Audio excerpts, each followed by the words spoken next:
जम्मू कश्मीर और हरियाणा का विधानसभा चुनाव खत्म होने के बाद अब सबकी नजरें महाराष्ट्र विधानसभा चुनाव पर लग गई है।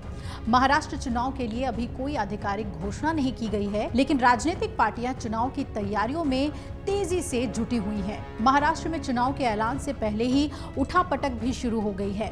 राज्य की सियासत की धुरी बने शरद पवार अभी से ही पावर दिखाते हुए नजर आ रहे हैं। लोकसभा चुनाव के प्रदर्शन से शरद पवार गदगद नजर आ रहे हैं। यही वजह है कि अब वो विधानसभा चुनाव में भी महायुति का खेल बिगाड़ने में जुट गए हैं।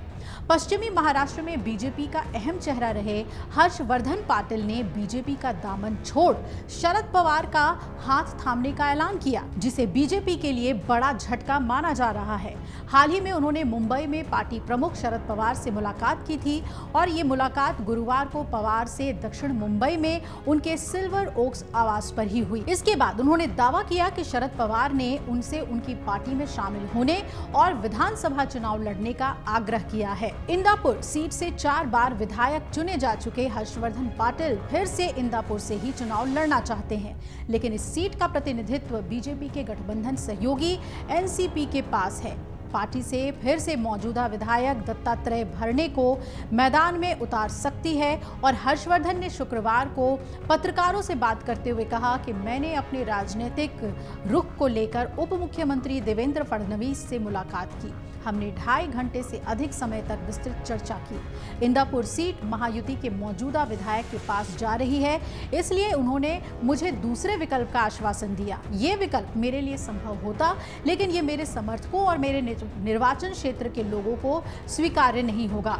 उन्होंने कहा कि उन्होंने अपने समर्थकों के साथ बैठक की और उनके साथ एनसीपी में शामिल होने का फैसला लिया, यानी शरद पवार के साथ शामिल होने का फैसला लिया। हर्षवर्धन के शरद पवार की पार्टी में शामिल होने की अटकलों के बीच बीजेपी नेता और कैबिनेट मंत्री चंद्रकांत पाटिल ने कहा कि हर्षवर्धन पाटिल को एनसीपी में शामिल होने के अपने फैसले पर पछतावा होगा।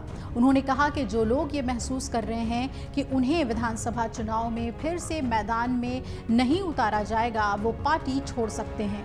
उन्होंने आगे कहा कि जब हम चुनाव जीतेंगे और तब हर्षवर्धन बीजेपी में शामिल होने के लिए फिर हमारे पास आएंगे। अब आपको बता दें कि बारामती लोकसभा क्षेत्र की इंदापुर विधानसभा सीट से हर्षवर्धन पाटिल 4 बार के विधायक रहे हैं। हर्षवर्धन ने फिर से इंदापुर से चुनाव लड़ने की इच्छा जताई है, लेकिन महायुति में वो सीट अजीत पवार के कोटे में जाने की वजह से बीजेपी उन्हें टिकट नहीं दे रही है। हर्षवर्धन 1995 का विधानसभा चुनाव निर्दलीय जीते थे। 1995 से 99 के दौरान शिवसेना बीजेपी गठबंधन की सरकार में वो कृषि और विपणन राज्य मंत्री थे। 1999 से 2014 तक कांग्रेस एनसीपी गठबंधन की सरकार में मंत्री थे और वो 2009 की कांग्रेस एनसीपी की सरकार में सहकारिता और संसदीय मामलों के भी मंत्री थे।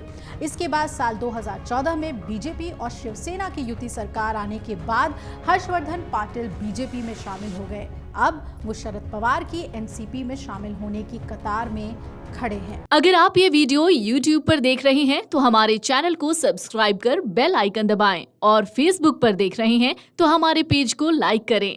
8 मिलियन प्लस सब्सक्राइबर, आपके इस भरोसे के लिए बहुत धन्यवाद।